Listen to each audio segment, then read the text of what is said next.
Hey everyone, welcome back to Khoa Nguyen Computer. Is your Windows 11 PC using too much RAM, feeling slower than usual, or draining your laptop battery faster than expected? One possible reason is that some apps continue running in the background even when you're not actively using them. In this video, I'll show you how to control background apps in Windows 11 and reduce unnecessary background activity. Let's get started.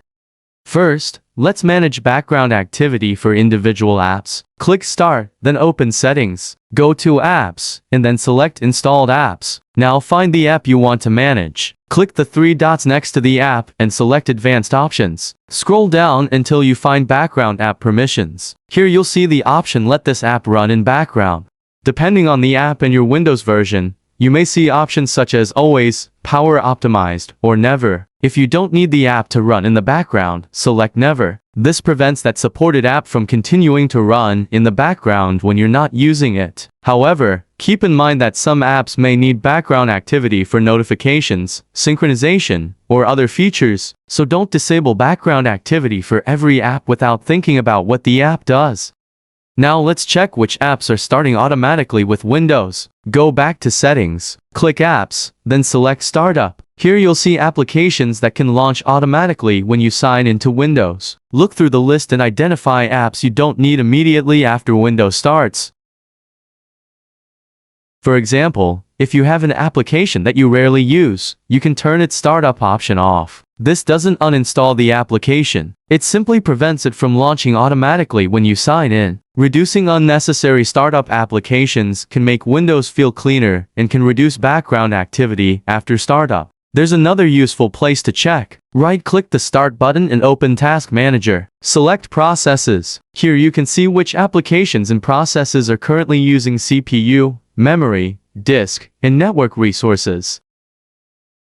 If an application is consuming a lot of resources, first make sure you know what it is before closing it. For normal applications that you recognize and are not currently using, you can select the application and choose End Task. But be careful with system processes or processes you don't recognize. Don't randomly terminate Windows system processes. If you're using a laptop, you can also check your power settings. Open Settings, go to System, and select Power and Battery. Windows provides power-related options that can help balance performance and battery usage. Using the appropriate power mode can be especially useful when you're running your laptop on battery power. One important thing to remember, not every Windows application can be controlled using the Background App Permissions setting. Microsoft notes that traditional desktop applications may use their own settings for background activity. So if you don't see the background permission option for a particular program, that doesn't necessarily mean something is wrong. And that's how you can reduce unnecessary background activity in Windows 11. If this video helped you, please give it a like, subscribe to Khoa Nguyen Computer, and turn on the notification bell for more Windows 11 tips and tutorials. Thanks for watching, and I'll see you in the next video.